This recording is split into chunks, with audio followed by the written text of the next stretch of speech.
Sebuah sumur tua yang telah lama dilupakan mendadak berubah menjadi kuburan misterius ketika dua mayat perempuan ditemukan mengapung di dalamnya tanpa busana. Penemuan mengerikan itu hanyalah awal dari salah satu rangkaian kejahatan paling menyeramkan di kota Hesse, Provinsi Shandong, Cina. Totalnya ada 13 jenazah tanpa identitas, tanpa laporan orang hilang, tanpa seorang pun yang mencarinya. Siapa yang mengakhiri hidup mereka? Mengapa mereka bisa lenyap tanpa jejak? Dan bagaimana mungkin seluruh desa tidak menyadarinya begitu lama? Lebih penting lagi, apakah ini ulah seorang pembunuh tunggal yang gila atau kejahatan terorganisir dari sekelompok orang yang bersembunyi di balik wajah kehidupan sehari-hari? Bagaimana kisah lengkapnya? Sebelumnya silakan subscribe dulu channel ini serta nyalakan loncengnya untuk mengetahui kasus-kasus kriminal yang terjadi di berbagai negara. Pada suatu sore musim gugur tanggal 28 Oktober 2005, sekitar pukul 4 sore, sekelompok anak desa sekitar 5 atau 6 orang anak berkumpul di dekat saluran pembuangan lama di samping sumur batu yang sudah lama terbengkalai untuk memancing ikan-ikan kecil. Lokasi itu sepi, tersembunyi di balik rumpun bambu tua, tidak jauh dari lahan kosong yang dulunya bekas pemakaman desa. Suara tawa riang dan teriakan mereka bergema, menunjuk-nunjuk ikan kecil yang berenang di air keruh.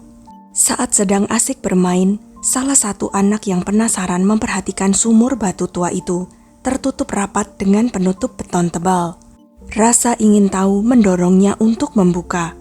Ia memanggil seorang temannya dan dengan tenaga bersama akhirnya penutup berat itu berhasil digeser. Seketika, udara lembab bercampur bau busuk menusuk hidung mereka, membuat keduanya terpaku. Namun rasa penasaran membuat mereka memberanikan diri mengintip ke dalam kegelapan sumur. Dalam hitungan detik, salah satu anak menjerit histeris. Suaranya bergetar penuh ketakutan. Teriakan itu membuat anak-anak lain berlari mendekat. Salah satu dari mereka terbata-bata, menunjuk ke bawah, mengatakan ada sesuatu di sana yang mirip tubuh manusia. Sebuah benda pucat dengan bentuk aneh terlihat mengapung di antara gelapnya air. Menyadari apa yang mereka lihat, anak-anak itu langsung menjerit panik dan berlari tunggang langgang pulang ke rumah. Kabar itu pun cepat menyebar ke seluruh desa. Begitu mendengar cerita anak-anak, para orang tua segera menghubungi polisi. Tak lama kemudian, aparat kepolisian datang ke lokasi. Dipandu oleh anak-anak, petugas sampai di sumur tua tersebut. Setelah proses evakuasi yang hati-hati, 2 jenazah perempuan muda tanpa busana berhasil diangkat dari sumur gelap yang dingin. Kedua korban tampak berusia awal 20-an. Pemeriksaan awal menunjukkan tidak ada identitas, dokumen, sidik jari, senjata, dan tidak ada barang bukti lain. Tanah di sekitar sumur dan saluran pembuangan sudah terinjak-injak oleh warga yang penasaran, sehingga semakin menyulitkan penyelidikan. Hasil otopsi kemudian mengungkap bahwa kedua perempuan itu dibunuh di waktu yang berbeda, keduanya dengan cara dicekik. Ketika polisi meneliti laporan orang hilang dari wilayah sekitar, seorang warga dari kecamatan Shawo, sebuah perkampungan kecil tidak jauh dari Weichuang, melaporkan adanya gundukan tanah aneh di sebuah pekarangan kosong yang ditumbuhi rumput liar. Polisi segera datang dan menggali. Mereka menemukan 2 jenazah perempuan muda lagi, dalam kondisi sama, tanpa busana, tanpa identitas, dan dikubur dangkal. Ciri fisik mereka sesuai dengan korban yang ditemukan di sumur. Sadar bahwa ini adalah rangkaian pembunuhan, polisi memperluas pencarian, terutama di sekitar Shawo.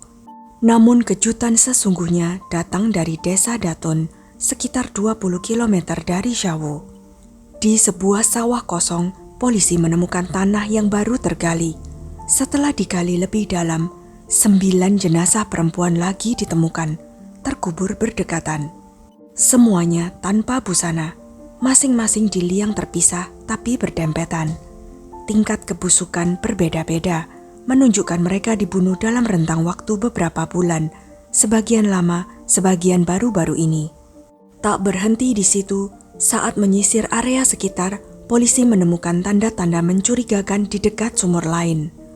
Awalnya diduga tempat pelaku membuang barang bukti, Namun setelah digali, ternyata berisi jenazah perempuan lagi. Setelah semua penemuan dikumpulkan, total korban mencapai 13 orang. Semuanya perempuan muda berusia 20 hingga 30 tahun. Ada yang sudah lama meninggal, ada yang masih baru, menandakan pelaku aktif dalam periode panjang dan mungkin masih beraksi. Penemuan ini membuat kota Heze dilanda kepanikan luar biasa. Orang-orang tua takut melepaskan anak-anak perempuan keluar rumah. Media lokal menyebutnya kasus pembunuhan berantai paling brutal dalam sejarah daerah itu. Berdasarkan tingkat pembusukan serta luka yang terlihat, pakar forensik menyimpulkan sebagian besar pembunuhan terjadi dalam waktu yang relatif berdekatan, minggu hingga bulanan, menunjukkan pembunuhan ini direncanakan dan sistematis. Otopsi awal juga menunjukkan penyebab kematian berbeda-beda. Sebagian jelas karena dicekik, sebagian lain mengalami luka fatal di kepala atau dada akibat hantaman benda tumpul. Hal ini mengindikasikan pelaku mungkin menggunakan metode berbeda sesuai situasi. Satu hal yang mencolok, semua kuburan ditemukan di sekitar saluran pembuangan banjir dekat desa Syawo. Lokasi penguburan tidak acak, melainkan seperti diatur dengan sengaja. Banyak yang berada di dekat pohon besar, dan jika dilihat dari atas, kuburan-kuburan itu membentuk lengkungan mirip peta yang mengitari desa. Desa Datun yang tidak jauh dari Syawo menjadi lokasi dengan jumlah kuburan terbanyak sehingga dijadikan fokus utama penyelidikan. Mengingat parahnya dan brutalnya kasus ini, polisi segera meningkatkan status penyelidikan ke prioritas tertinggi. Sebuah tim khusus dibentuk, terdiri dari penyidik, ahli forensik, dan profiler kriminal, dengan tujuan cepat mengungkap misteri ini, memburu pelaku, dan mencegah jatuhnya korban baru. Berdasarkan fakta bahwa sebagian besar lokasi penguburan terkonsentrasi di sekitar desa Syawo dan Datun, polisi mulai berteori bahwa pelaku sangat mengenal wilayah itu, bahkan mungkin penduduk lokal sendiri. Ia tahu setiap tempat sepi dan bagaimana memanfaatkan kondisi medan untuk menyembunyikan kejahatan dalam waktu lama tanpa ketahuan. Sebagian penyidik meragukan bahwa pelaku tunggal bisa melakukan begitu banyak pembunuhan tanpa meninggalkan jejak sama sekali. Mereka menduga ada lebih dari satu pelaku, atau setidaknya sekelompok orang yang bekerja sama.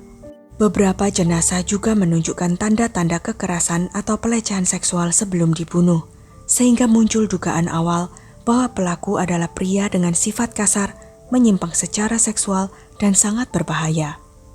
Untuk mengidentifikasi korban, polisi memeriksa dengan teliti semua laporan orang hilang dari wilayah sekitar. Hasilnya mengejutkan. Tidak ada satupun yang cocok dengan ciri-ciri fisik, DNA, maupun deskripsi korban. Dari sinilah lahir teori baru. Para perempuan itu mungkin bukan warga lokal. Bisa jadi mereka datang dari daerah lain dan bekerja secara diam-diam seperti pekerja seks dan migran tanpa dokumen resmi. Pertanyaan besar pun muncul, mengapa begitu banyak perempuan bisa hilang dalam jangka waktu lama tanpa seorang pun melapor? Mengapa keluarga mereka tidak mencari atau bersuara? Jawabannya mungkin ada pada latar belakang para korban sendiri. Mereka mungkin bekerja di profesi yang dianggap tabu, menjalani hidup berpindah-pindah, dan minim kontak dengan keluarga. Kehilangan mereka mungkin tidak menarik perhatian, karena hanya sedikit orang yang peduli atau mempertanyakan. Berdasarkan informasi ini, polisi mengalihkan fokus ke individu-individu mencurigakan yang tinggal di sekitar Syawo dan Datun. Dalam pemeriksaan, warga desa mulai berbagi informasi penting. Banyak yang menyebut tentang 4 pria muda dengan perilaku aneh dan berbeda dari warga lainnya. Penyelidikan mengungkap bahwa mereka dikenal dengan panggilan Mingci, Chouci, Sangjin, dan Huji. Tidak ada satupun yang punya pekerjaan tetap. Mereka sering terlihat berkeliaran bersama siang dan malam. Menurut warga, keempatnya berasal dari keluarga biasa, namun menjalani gaya hidup tidak menentu. Mereka kecanduan rokok dan minuman keras, bergaul dengan orang-orang berwatak buruk, namun entah bagaimana selalu memiliki uang meski tidak terlihat bekerja. 3 di antara mereka tinggal bersama pasangan. baik pacar maupun istri, di sebuah rumah sewaan reot di pinggir desa. Meski tetangga sering mengeluhkan perilaku mereka yang meresahkan, tidak ada yang berubah. Para tetangga mengaku tidak pernah mendengar hal mencurigakan, meski sesekali melihat cahaya lampu berkelap-kelip, mendengar suara tawa atau percakapan di malam hari, bahkan melihat sosok-sosok keluar masuk rumah pada larut malam. Ada pula yang mengaku melihat mereka membawa perempuan muda, tampaknya pekerja seks, ke rumah tersebut. Tetapi para perempuan itu tidak pernah terlihat keluar lagi. Penyelidikan lebih lanjut membuktikan bahwa kelompok itu memang sering berkumpul di rumah sewaan yang kebetulan letaknya dekat dengan lokasi kuburan korban. Beberapa saksi bahkan mengingat pernah mendengar teriakan perempuan atau suara cekcok dari dalam rumah pada malam hari. Dengan bukti-bukti itu, polisi menetapkan Zhou Qi, Chang Qing, Hu Ji, Ming Qi sebagai tersangka utama dalam kasus pembunuhan berantai tersebut. Rencana pengawasan dan penangkapan pun segera disusun. Saat itulah sebuah terobosan tidak terduga terjadi. Seorang pegawai tempat karaoke di pinggiran kota diam-diam menghubungi polisi, meminta pertemuan pribadi untuk memberikan informasi. Langkah berani itu langsung menarik perhatian penyidik, karena sebagian besar tempat hiburan di daerah itu sebelumnya menolak bekerja sama, bahkan kerap menghindari pertanyaan. Dalam wawancara pribadi, pegawai itu tampak sangat tegang, matanya gelisah, suaranya bergetar. Ia mengaku melanggar aturan tidak tertulis di dunia malam, kode diam yang berlaku di kalangan pekerja hiburan dewasa. Sikap diam inilah yang sempat memperlambat penyelidikan, sehingga kesaksian sukarela dari pegawai itu menjadi terobosan penting. Menurut pengakuannya, ia mengenal 2 korban yang dulu rutin bekerja di karaoke tempatnya. Kadang mereka diminta menemani pelanggan keluar. Ia ingat beberapa hari sebelum kematian mereka, kedua perempuan itu terlihat pergi bersama sekelompok pria asing. Ia juga mengaku pernah melihat setidaknya 2 dari pria itu berinteraksi dengan perempuan lain, yang belakangan terkonfirmasi sebagai korban dalam rangkaian pembunuhan yang sama. Polisi lalu menunjukkan foto keempat tersangka tersebut. Setelah mengamatinya dengan cermat, pegawai itu langsung menunjuk 2 wajah yang dikenalnya. Ia memang tidak tahu nama mereka, tapi yakin pernah melihat keduanya berhubungan langsung dengan para korban. Setelah mendengar kesaksian pegawai itu, polisi langsung melakukan pengawasan 24 jam penuh terhadap keempat tersangka. Selama operasi pengawasan, keempat tersangka hampir tidak pernah keluar rumah di siang hari, menghindari kontak dengan orang asing, dan lebih banyak mengurung diri di rumah sewaan reot di desa Datun. Kalaupun keluar, mereka selalu bergerak berkelompok 2 atau 3 orang, seakan saling melindungi dan mencegah kemungkinan ditangkap. Mereka juga tidak pernah melewati jalur yang sama, sering berganti rute, memilih gang sempit, atau berbaur di keramaian pasar ketika membeli kebutuhan sehari-hari. Namun seberapapun hati-hatinya mereka, setiap gerakan tetap berada dalam kendali tim pengawas. Setelah pengawasan panjang dan teliti, kesempatan itu akhirnya datang. Dalam sebuah kelengahan, para tersangka berpisah untuk berbelanja di pasar kecil. Melihat momen itu, polisi segera menyiapkan penyergapan. Dalam waktu kurang dari 1 jam, keempatnya berhasil dilumpuhkan dan ditangkap di lokasi berbeda, tanpa sempat melawan atau melarikan diri. Penggeledahan di rumah sewaan mereka menemukan bukti penting. Di sebuah kamar belakang, lantai dan dinding dipenuhi noda gelap. Di laci dan lemari, polisi menemukan perhiasan, gelang, cincin, kalung yang teridentifikasi milik korban. Sebagian masih berlumur darah dan rambut. Lokasi itu langsung disegel, dan semua barang bukti dikirim untuk pemeriksaan forensik. Dihadapkan pada bukti tidak terbantahkan, serta interogasi panjang tanpa henti, tekanan psikologis membuat para tersangka goyah. Tak lama kemudian, Ming Qi yang paling muda dan paling lemah akhirnya menyerah. Dalam kepanikan, ia mengaku seluruh rangkaian kejahatan, menjelaskan perannya sendiri dan peran teman-temannya dalam pembunuhan berantai tersebut. Menyadari tidak ada lagi jalan untuk bersembunyi, 3 lainnya, Zhou Qi, Chang Qing, dan Hu Ji, ikut menunduk dan mengaku bersalah. Menurut berkas penyelidikan, Zhouji, Changqing, dan Huji adalah teman sekelas di sebuah sekolah teknik di kota Heze. Setelah lulus tahun 1997, tidak ada satupun yang mendapatkan pekerjaan tetap. Mereka menjalani hidup berpindah-pindah, hanya bekerja serabutan dengan penghasilan tidak menentu. Kekurangan uang dan tanpa arah hidup, mereka mulai bergaul dengan dunia kriminal. Awalnya hanya mencuri kecil-kecilan, namun lama-kelamaan keberanian meningkat dan kejahatan mereka makin brutal. Dari teman sekolah, mereka berubah menjadi partner dalam kejahatan. Belakangan, Mingqi, seorang pemuda pengangguran yang tertarik dengan gaya hidup bebas ketiga temannya, memutuskan bergabung. Bersama-sama, mereka sering menghabiskan waktu di tempat hiburan mewah seperti karaoke, klub malam, dan diskotik. Meski tidak punya penghasilan jelas, mereka hidup bermewah-mewahan. Di tempat-tempat itu, mereka mulai memperhatikan para pemandu lagu dan perempuan muda yang bekerja menghibur tamu. Banyak di antaranya berasal dari luar daerah, minim ikatan keluarga, dan kadang bersedia menemani pelanggan dengan bayaran ekstra. Dalam pikiran mereka, jika para perempuan itu hilang, hanya sedikit orang yang akan peduli atau melaporkannya. Dari sanalah rencana keji disusun.